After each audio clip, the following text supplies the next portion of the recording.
Senhoras e senhores, obrigado por aguardarem. Sejam muito bem-vindos à prestação trimestral de resultados do XP Properties, Fundo de Investimento Imobiliário. Informamos que todos os participantes são apenas ouvintes durante a apresentação e lembramos que a apresentação será gravada e a publicaremos no site do fundo nos próximos dias. O espaço de perguntas está aberto e as mesmas serão lidas e respondidas pelo time ao final da apresentação. Reforçamos que o nosso canal de relação com investidores está sempre à disposição através do e-mail ri@xpasset.com.br. Agora, gostaria de passar a palavra para o time de gestão da XP Asset Management. Uma excelente apresentação a todos. Obrigado. Boa tarde a todos. Obrigado pela introdução. Quem fala é Pedro Carrais, faço parte do time de gestão do fundo. Obrigado por participarem da conferência trimestral de resultados do XP Properties. Como já fizemos nos últimos trimestres, a gente vai fazer uma apresentação breve, vai abrir no final para perguntas e respostas, vai procurar responder todas as perguntas aqui ao longo da apresentação, mas se porventura alguma delas não for respondida, a gente reitera que o canal de RI permanece aberto pelo e-mail ri@xpasset.com.br para quaisquer dúvidas adicionais que porventura não sejam respondidas aqui. Dando início à apresentação, aqui na carta do gestor a gente traz alguns destaques, não só do fundo, como também macroeconômicos, que inclusive é o início da apresentação. O ano de 2020, como todos sabemos, foi um ano difícil, um ano complicado, com a variável pandemia pegando todo mundo de surpresa. E no último trimestre a gente teve algumas evoluções, a gente começou a ver uma potencial recuperação em V, mas ainda assim, com uma queda de PIB bem expressiva ao longo do ano de 2020 para 2020, numa perda estimada em 4,4%, um pouco menos pior do que a gente imaginava no terceiro TRI, quando então a perda estimada era de 4,8%.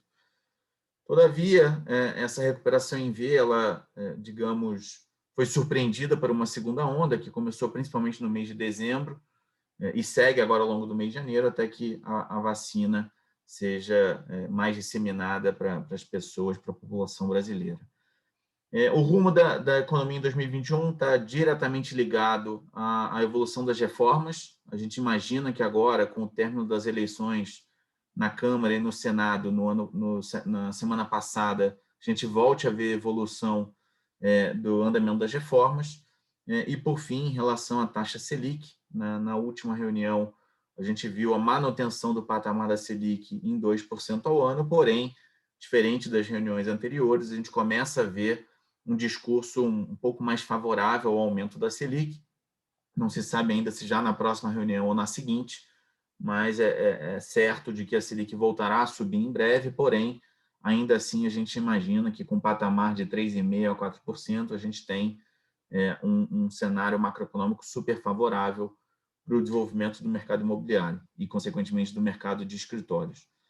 No quarto trimestre, a gente distribuiu um total de R$ 1,91 por cota em rendimento, equivalente a um yield anualizado de 9,4%, considerando a cota de fechamento em dezembro, ou 9,3%, considerar o valor da cota da última emissão.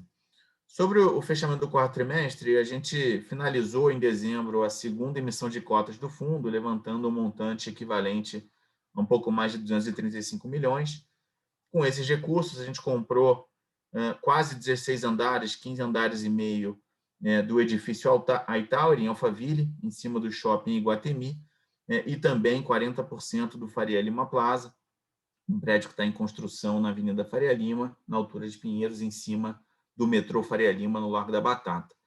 Parte dos recursos para essa primeira parcela dessa transação foram pagos por meio de uma securitização, por meio da emissão de um CRI, parte desse CRI emitido a uma taxa de CDI mais 2,5% ao ano, e parte desse CRI emitido a uma taxa de IPCA mais 5,7% ao ano, que foi a maior parte. É um CRI de 15 anos, 180 meses, que está em carência não só de principal, como também de juros, de um total de 2 anos, portanto, a gente só começa a pagar os juros e o principal desse CRI a partir do 25º mês da emissão, portanto, daqui 2 anos, agora 23 meses. A partir de janeiro, a gente já passa a fazer jus ao prêmio de locação do Faria Lima Plaza, que é um prédio que ainda está em obra, portanto, durante a obra, a gente recebe um prêmio de locação proporcional ao montante da parcela da transação que a gente já pagou, e também por 12 meses após a inauguração desse prédio está prevista para acontecer em junho, então nos 12 meses subsequentes a gente também recebe um prêmio de locação do vendedor equivalente a um aluguel por metro quadrado de R$ 150, o que na nossa visão é um prazo suficiente para que a gente alugue o prédio. E também as receitas de locação do iTower, conforme a gente vai poder mostrar na página 21 desse relatório. Em relação às áreas vagas que a gente tem no Evolution e no iTower, bem como nos outros prédios do fundo, e também em relação à comercialização do Faria Lima Plaza, a gente está trabalhando com uma consultoria global, bastante renomada, que tem nos ajudado, e temos algumas propostas em negociação, em conversas, para que tão logo a gente tenha novidades, a gente possa comunicar ao mercado. Né? Por fim, a gente mantém 7% do ativo em caixa, seja em caixa líquido, seja em cotas de FIIs, o equivalente a R$ 46 milhões, para que a gente possa fazer eventuais investimentos que sejam necessários ou eventualmente facilitar alguma negociação que exija algum tipo de investimento para o locatário. Tá? Eu já estou, antes de passar para o slide seguinte, eu vi que já existem algumas perguntas aqui, e vou aproveitar a carta do gestor para já respondê-las. O Rafael faz a primeira pergunta, que é se a gente pretende aumentar a posição dos edifícios com pouca participação, por exemplo, o edifício Santa Catarina, que é um prédio que a gente tem uma única laje lá na Avenida Paulista. É um prédio bacana na Avenida Paulista, porém, de fato, a nossa participação lá é muito pequena, equivalente a uma laje ou 1.000 metros quadrados. Rafael, a gente tem conversado sobre a possibilidade de aumentar a participação lá, porém, já respondendo também a sua segunda pergunta, que é em relação a quem são os donos do restante do edifício iTower, é uma participação bem pulverizada, tá? Tanto no edifício Santa Catarina como no edifício iTower, uma participação que não é detida pelos XP Properties, é detida por uma série de famílias e pessoas físicas, inclusive. Então, não é uma missão trivial consolidar, é um trabalho de longo prazo, porém, o que eu posso te adiantar é que, em a gente não conseguindo aumentar a nossa participação no edifício Santa Catarina, muito provavelmente, em algum momento, a gente vai vender essa laje, porque, na nossa visão, não faz sentido manter uma única laje no prédio. É uma exposição pequena e gera um trabalho que não compensa do ponto de vista de escala do portfólio. Tá? E aí, na mesma linha, antes de seguir para o slide seguinte, a Ana comenta que a segunda subscrição, a segunda emissão de cotas foi para aumentar o portfólio e diversificar, e qual foi o critério na escolha de mais um edifício em Barueri, onde a vacância para lajes é grande. Ana, essa é uma ótima pergunta, de fato, e aí eu vou responder com base em dois critérios principalmente. Tá? O primeiro critério é que a gente queria muito comprar o prédio na Faria Lima, que é um prédio AAA, um prédio, na nossa visão, dos melhores prédios de São Paulo, não só por ser um edifício AAA, com especificações técnicas muito bacanas, como também pela localização premium, né? Não só pelo fato de ser na Faria Lima, mas também por ser em cima do metrô. A gente acha que essa localização é extremamente premium, e esse prédio tem tudo para ser um dos principais prédios de São Paulo. E para comprar esse prédio, dado que os dois eram de propriedade do mesmo vendedor, a gente tinha que também comprar o edifício em Alphaville. E, ao mesmo tempo, Ana, a gente entende que é interessante comprar esse prédio em Alphaville, apesar da vacância ainda alta em Alphaville. A gente entende que existia uma competição entre o Evolution e o iTower e uma consequente possível canibalização de aluguéis. Portanto, agora, como proprietários dos dois melhores prédios de Alphaville, na visão da gestora, a gente evita essa potencial canibalização. É importante mencionar que, apesar da gente ter aumentado a área em Alphaville, a participação do fundo em Alphaville, do ponto de vista de receita de locação, diminuiu. Né?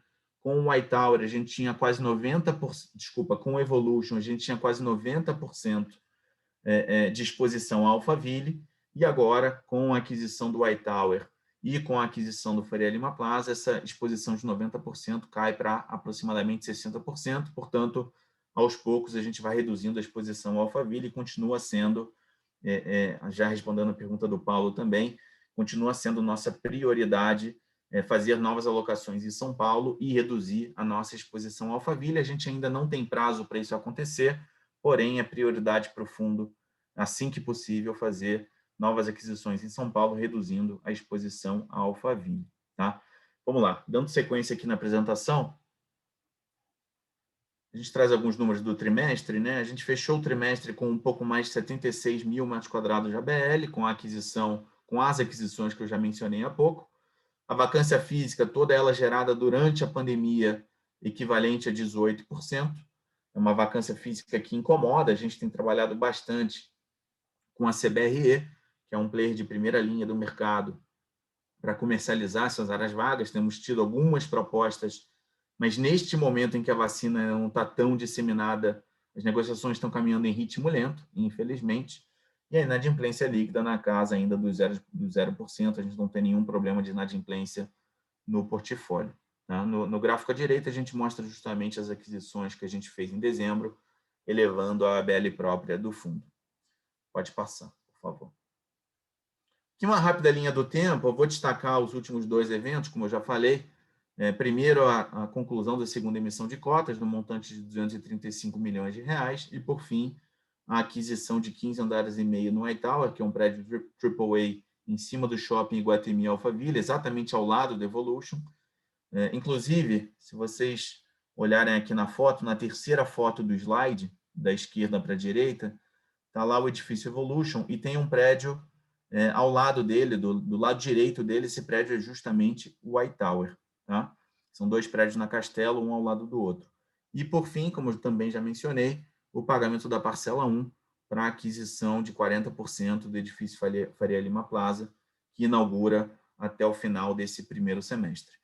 Para dar continuidade à apresentação, eu vou chamar o Lucas Paraviso, que trabalha com a gente aqui no time de gestão, que vai dar continuidade à apresentação, e aí no final, em surgindo novas perguntas, a gente volta para responder. Obrigado, Carrasco. Boa tarde a todos. Agradeço a participação. Dando sequência no cenário macro, a gente começa falando do PIB. Pode passar, por favor. Aqui a gente destaca que, embora a recessão de menos 4,4% seja muito impactante, ela foi amenizada principalmente pelo último trimestre, né? Com o aumento da produção industrial, a gente ainda conseguiu segurar um pouco dessa queda, uma queda muito forte, mas já com sinais de que o país estaria recuperando, pelo menos a curto prazo. Então, a gente vai ver nos próximos slides os gráficos em V, embora a gente destaque que a questão do teto de gasto é, de fato, um ponto muito importante na condução econômica.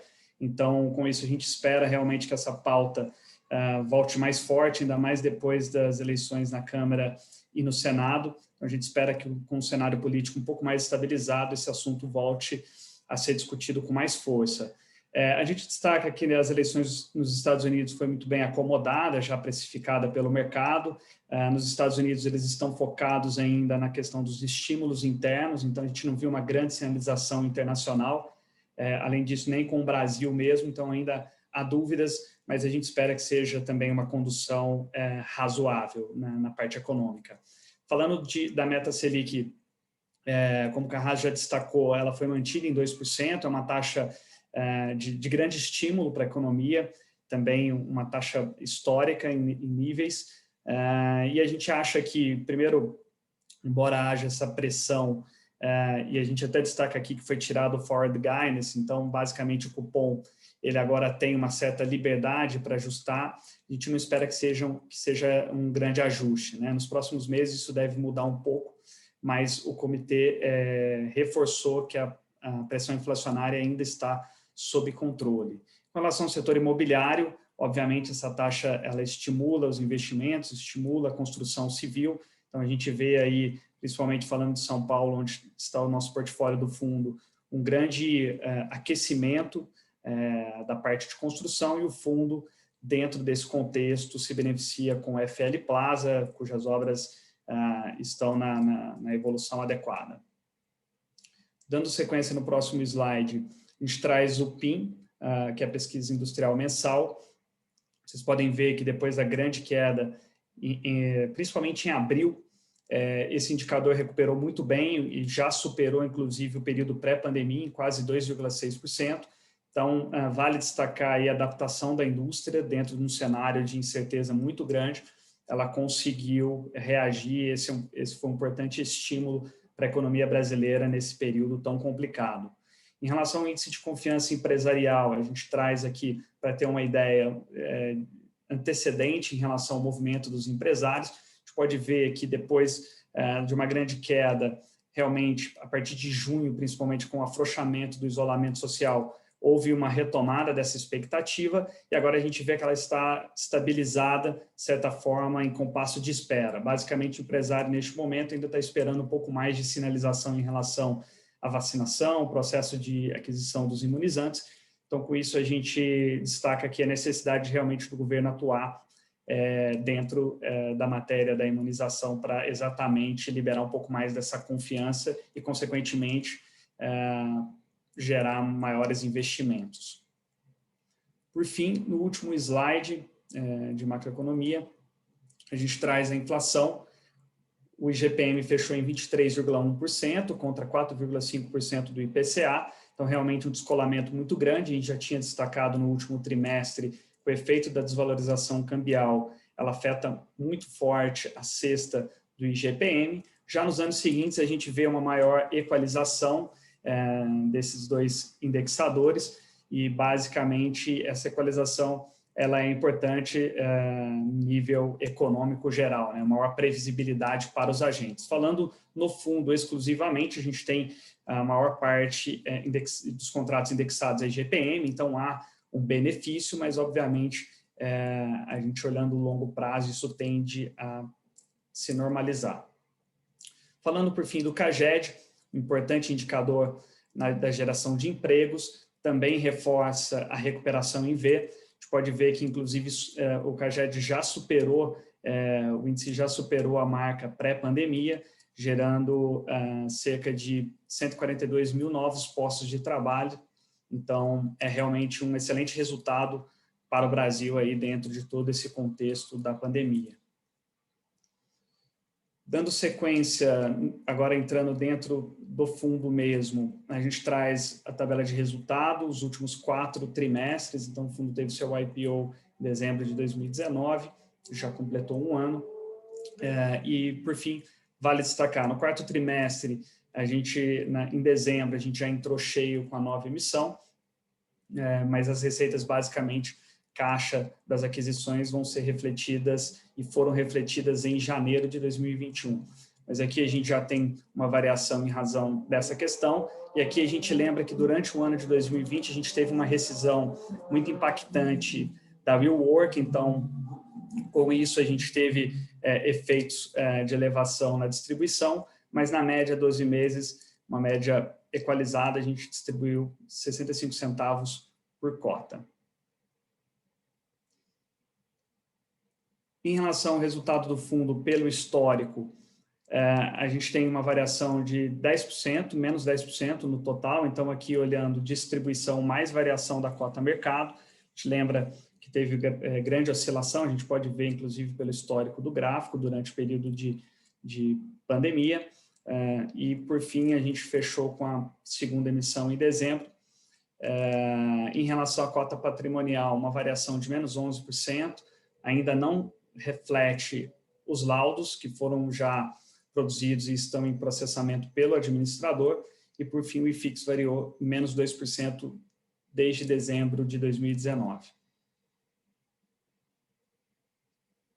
Em relação aos indicadores operacionais, 5% do caixa do fundo em renda fixa e outras aplicações, falando aqui do PL, 2% do PL em cotas de FIIs e todo o restante em imóveis. Tipologia dos contratos, 100% dos contratos típicos. Em relação a vencimentos, 58% dos contratos vencendo a partir de 2023. Revisional, 52% dos contratos elegíveis somente em 2022. Em relação ao índice de reajuste, 98% no IGPM, e em relação aos meses de reajuste, a gente tem uma maior concentração no primeiro semestre, principalmente em janeiro. Olhando agora o mercado, o fundo teve uma média de 1,6 milhão de negociação, uma média diária, e um total de 99 milhões negociados nesse último trimestre, o que representou um incremento de 14% em relação ao volume do trimestre anterior. Aqui um efeito principalmente da última captação, principalmente em dezembro, a gente teve um bom volume de trading. Em relação ao valor de mercado, a cota fechou em 81,66 centavos, cerca de 8,3% inferior ao valor da cota patrimonial, aqui ainda antes de reflexos dos laudos anuais. Em relação à base de cotistas, 85% pessoas físicas, 69% dos investidores concentrados no Sudeste.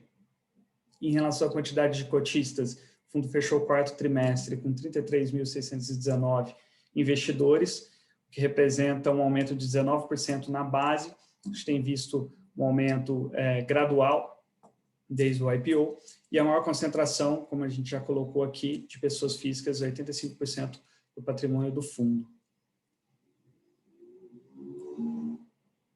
Por fim, sobre o fundo, a gente traz a diversificação, como o Carrasco colocou, a adição do iTower, do FL Plaza, representa uma diversificação, principalmente das receitas, né, que antes estavam concentradas no Evolution. O iTower tem um papel estratégico na questão da precificação dentro de Alphaville, e o FL Plaza é um ativo icônico em desenvolvimento que vai nascer basicamente numa região com bastante desenvolvimento aqui dentro de São Paulo, que é o Largo da Batata, uma região com potencial, inclusive, muito grande.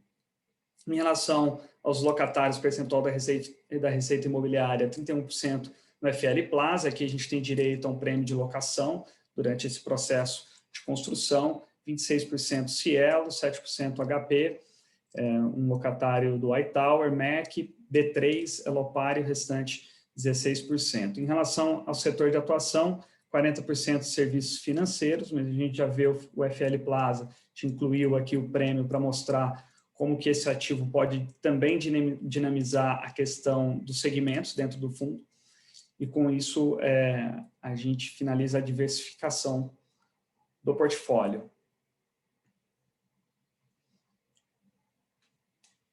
Nesse slide a gente traz mais detalhes dos contratos, também das áreas vagas, a gente está em constante prospecção com um grande player de mercado, e aqui vocês veem que 78,6% dessa área é representada por ativos já performados e 16.375 do FL Plaza, que já está na nossa participação, representa 21,4% da área total do fundo. Com isso, a gente finaliza a apresentação, destaco nossos canais de RI, fiquem à vontade sempre para comunicar com a gestão, e além disso também para navegar no nosso site, basicamente tudo que é publicado na CVM a gente replica lá dentro de uma view interessante, e eu passo a palavra de volta para o Carras e time também de RI para conduzir com as questões. Muito obrigado. Bem, muito obrigado, pessoal. Senhoras e senhores, agora iniciaremos a sessão de perguntas e respostas. E para fazer uma pergunta, basta enviarem pelo espaço Q&A. Obrigado. Olá, pessoal. A gente recebeu algumas dúvidas aqui pelo Q&A. Algumas eu respondi logo no primeiro slide, outras eu respondi aqui no próprio chat, mas as que não foram respondidas ainda eu vou responder aqui agora. Aí, conforme for, o Lucas também me ajuda com algumas respostas. Bom, o Flávio Barros faz uma pergunta em relação ao valor do aluguel por metro quadrado nos prédios da Redondeza do Faria Lima Plaza. Ele pergunta porque, apesar de ser na Faria Lima, não significa que naquela altura será possível obter os mesmos aluguéis. Flávio, a gente concorda, tá?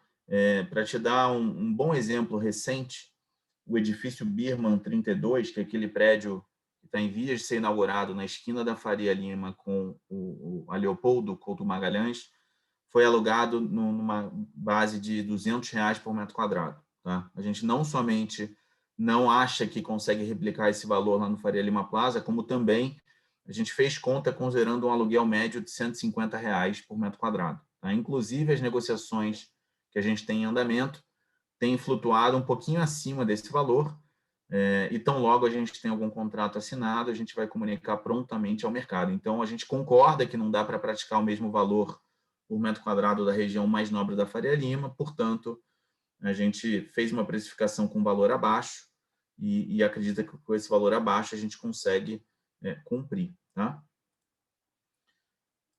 O Flávio também pergunta qual é a taxa de vacância financeira. E, Flávio, a gente vai incluir no relatório mensal, fica aqui a sugestão, tá? Mas a vacância financeira do fundo hoje é igual à vacância física. Tá? Como a gente não tem nenhuma estrutura de prêmio de locação no mês de dezembro, no quarto trimestre, a vacância financeira era idêntica à vacância física, portanto, equivalente a 18% também. Tá? Bom, vamos lá. Tanto o Christian Garcia como o João Pedro Grangeiro comentam que as cotas têm caído bastante, inclusive desde o IPO, né? O IPO foi em dezembro de 2020, desculpa, dezembro de 2019, a cota caiu bastante.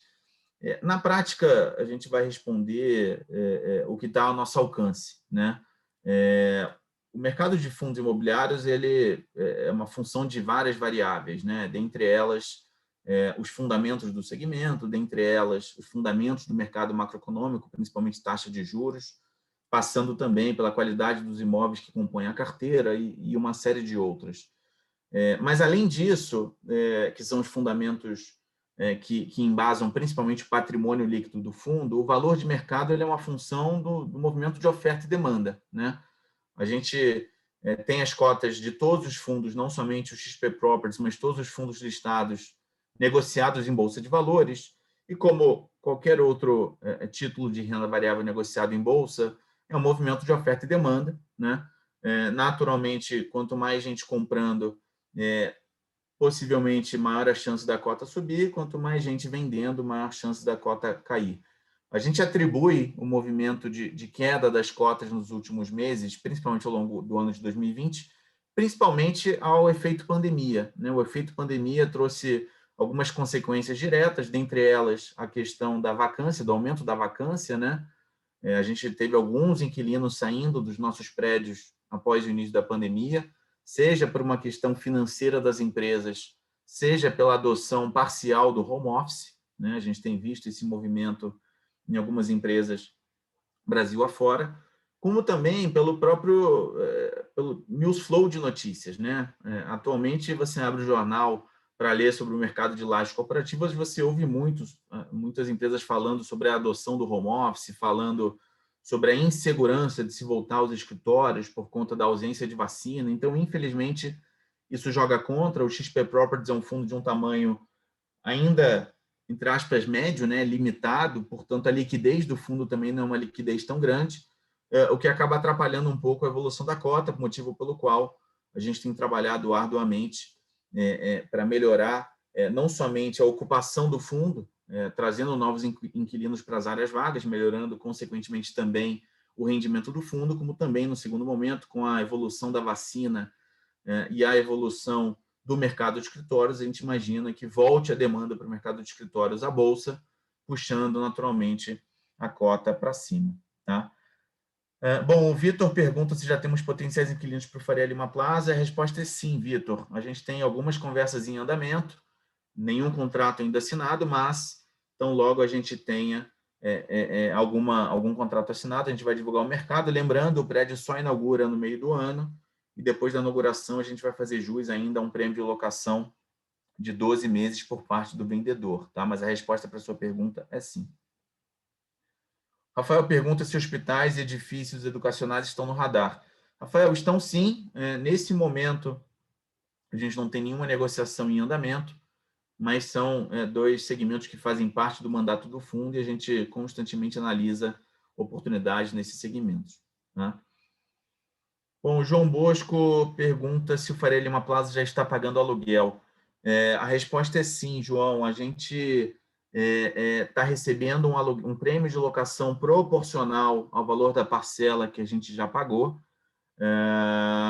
e o volume de aluguel que ele paga, ele pode ser evidenciado não só no último relatório mensal que a gente divulgou na semana passada, como também no fato relevante que a gente divulgou quando a gente fez a conclusão do negócio. Tá? Bom, o Guilherme comenta sobre as negociações que estão em andamento, conforme informado no relatório. Há um prazo para o fechamento do negócio? Guilherme, infelizmente não, a gente depende muito da evolução com os potenciais locatários. Nesse momento em que a pandemia ainda tem atrapalhado bastante o segmento de lajes corporativas, não há um prazo, a gente tem trabalhado para resolver as negociações no menor prazo possível, tão logo as negociações sejam concluídas, a gente vai comunicar tempestivamente ao mercado. Tá? O Flávio pergunta se tem expectativas de novas emissões de 2021. A gente ainda não tem. Então, logo a gente tem, a gente também vai comunicar ao mercado. A gente está sempre avaliando outras oportunidades. Por hora, não tem prazo. O Christian pergunta se a gente está satisfeito com o desempenho da cota. A resposta é não. Definitivamente não. Por outro lado, a gente tenta fazer o que está ao nosso alcance na gestão do fundo, né? A gente, infelizmente, não consegue controlar o movimento de oferta e demanda, a gente tenta ajudar, a gente tenta trazer notícias positivas, mas a gente não tem ainda como informar quando que a gente imagina essa cota voltar a subir, porque, como eu falei, expliquei há pouco, depende totalmente do mercado de fundos imobiliários e do movimento de oferta e demanda. Tá? Bom, o Ronald faz duas perguntas. Primeiro, se os proventos do último mês foi abaixo dos outros meses, se a gente vê esse valor continuar nesses níveis. Ronald, a gente comentou bastante isso no último trimestral, né? A distribuição de dividendos do último semestre, do segundo semestre de 2020, foi bastante impactada positivamente pela multa da WeWork, que nos pagou quase 13 milhões de reais quando saiu do prédio no início do ano passado. Então, a gente já tinha a expectativa de redução da distribuição e a expectativa para os próximos meses é que a gente tenha algo muito mais próximo do que foi pago no último mês do que se comparado ao que a gente vinha pagando no segundo semestre do ano passado. Tá?